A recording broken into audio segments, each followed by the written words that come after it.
el doctor Claudio Fermín. Claudio, ¿ha habido negligencia en tantos años luego de haber firmado el Acuerdo de Ginebra por parte de Venezuela para la defensa de esa fórmula de solución?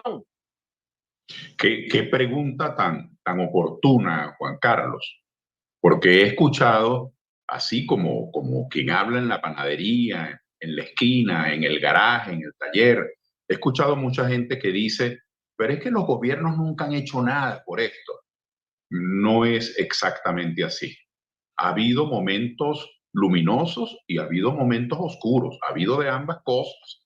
Cuando se denunció este caso en 1962 en el gobierno de Betancourt ante las Naciones Unidas, eso creó un estremecimiento de tal magnitud que eso obligó a gestiones diplomáticas entre muchos países que luego llevarían el gobierno de León y el año 66 al Acuerdo de Ginebra. Eso creó una presión internacional que obligó a Gran Bretaña a suscribir el Acuerdo de Ginebra.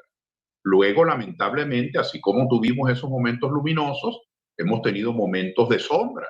El protocolo de Puerto España propuesto en el gobierno del presidente Caldera fue realmente una concesión a Guyana porque Guyana se negaba a los métodos amistosos. Guyana quería ir desde un principio a la Corte Internacional de Justicia y poniéndole largas a ese asunto para ver cómo se enfriaba esa conducta de Guyana, bueno, se terminó haciendo una concesión que, como tú bien dices, nunca fue ley de la República ese tratado porque no lo suscribió el Congreso.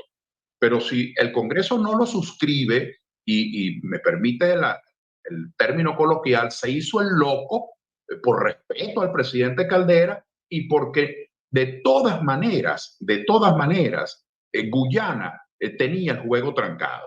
Pero luego, cuando se vence lo del protocolo de Puerto España, que como tú bien dices, y qué bueno que lo estás revelando, nunca en el fondo fue algo aprobado, pero fue algo que de hecho funcionó, el enfriamiento entre Guyana y Venezuela para la discusión del artículo 4 del Acuerdo de Ginebra.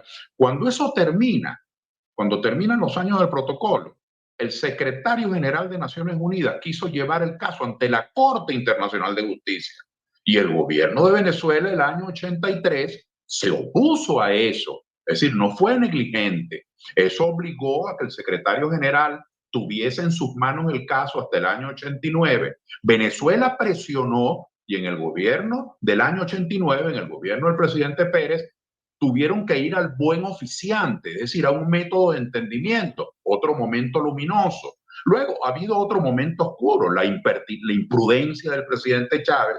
¿Qué fue lo que el presidente Chávez dijo? Bueno, que se podían llegar a acuerdos para explotar conjuntamente ese territorio. Bueno, una imprudencia, puede decirse así, porque se está reclamando un territorio, dio a entender que no le importaba, lo que no es verdad. Lo que pasa es que el país está tan polarizado que entonces se creó ahora la consigna según la cual Chávez había entregado ese territorio porque se lo había ordenado Fidel Castro. Es decir, estamos prisioneros de consignas de la polarización. Pero yo sí creo que el protocolo de Puerto España fue un momento negativo.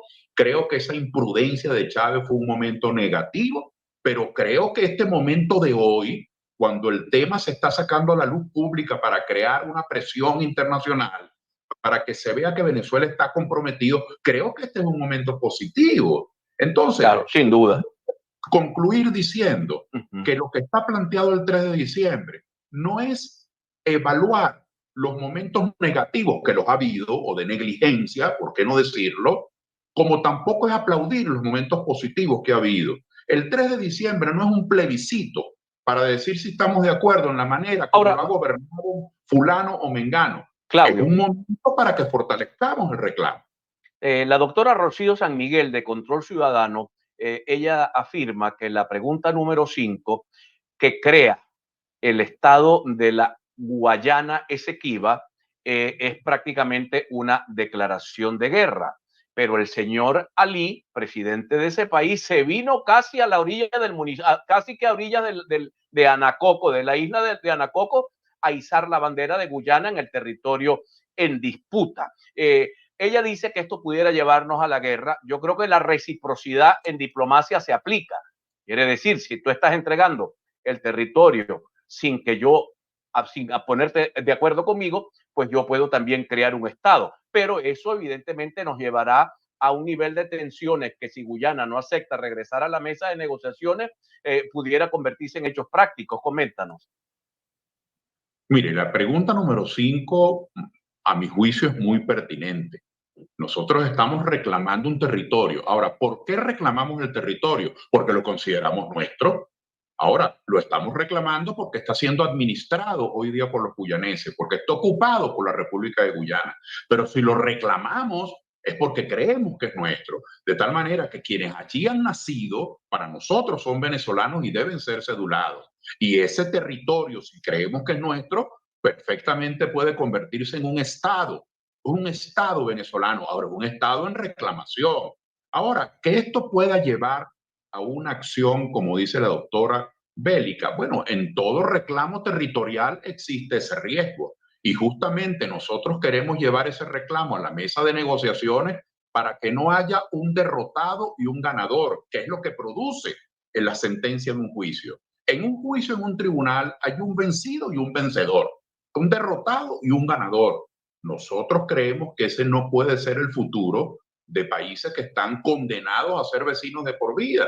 Y por eso defendemos el Acuerdo de Ginebra. Ahora, es un tema que tiene hostilidad, es un tema que tiene confrontación, es un tema en el que se exaltan los ánimos, es un tema difícil porque es nuestra tierra que nos la robaron. Ahora, ¿cómo defender ese territorio con pinzas? Que es uno de los momentos oscuros, Juan Carlos. Es uno de los momentos de negligencia. ¿Cómo hacer un reclamo territorial simplemente mandando memorandos a una oficina? Esa es una posición demasiado tibia. Yo creo que este es un momento del interés nacional e insisto, si a usted no le gusta Maduro o no le gusta el gobernador de su estado o no le gusta su alcalde, que es el caso de muchos de nosotros, o si a usted sí les gusta, bueno, eso lo va a decidir usted el año 24 en la elección presidencial. A usted no le gusta su alcalde o su diputado o su gobernador, eso lo va a decidir usted el año 25, pero no es verdad.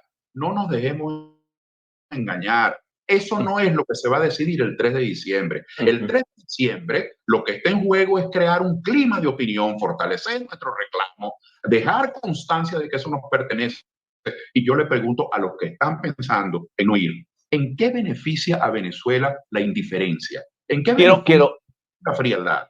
Quiero preguntarte eso. Ya tengo que hacerte una pregunta casi que final. La posición de María Corina Machado. Ella ha dicho que ese referéndum debe suspenderse y que Venezuela debe ir a la corte. Creo que en ese sentido prácticamente se ha quedado sola con la gente que la apoya, ¿no? Evidentemente que es mucha porque acaba de ganar una primaria, pero digamos el establishment político venezolano, oposición, gobierno, todo está con no ir a la corte y que ir a la mesa de negociación. ¿Ha sido un error de María Corina esto, en tu opinión? Yo creo que hay posiciones, no voy a decir yo si es error o acertado, yo no estoy de acuerdo, pero hay posiciones que tienen que ver con una explicación más global. Aquí hay líderes políticos nuestros que están pidiendo bloqueo, que creen que las sanciones actuales no son suficientes, que debe haber más presión y más bloqueo. María Corina es una de ellas, que pide presiones más fuertes. Aquí ha habido líderes políticos que le dijeron al país durante 5 años una mentira que ha sido una estafa histórica monumental. Le dijeron que había un gobierno, que había un señor Juan Guaidó que era presidente interino, y lo hicieron durante 5 años y pidieron bloqueo. Qué coincidencia que muchos de ellos ahora dicen que no, que hay que estar resignados a lo que decida la Corte Internacional y además se revisten de un empaque de que entonces están actuando jurídicamente correcto. Bueno, están teniendo un lenguaje que es de aparente formalismo jurídico, pero están siendo sumamente entreguistas con el territorio venezolano. Yo invito con convicción venezolanista, Juan Carlos, con mucho respeto por el debate político que seguirá. Eso va a seguir después del 3 de diciembre, pero yo invito a votar sí en el referendo del 3 de diciembre.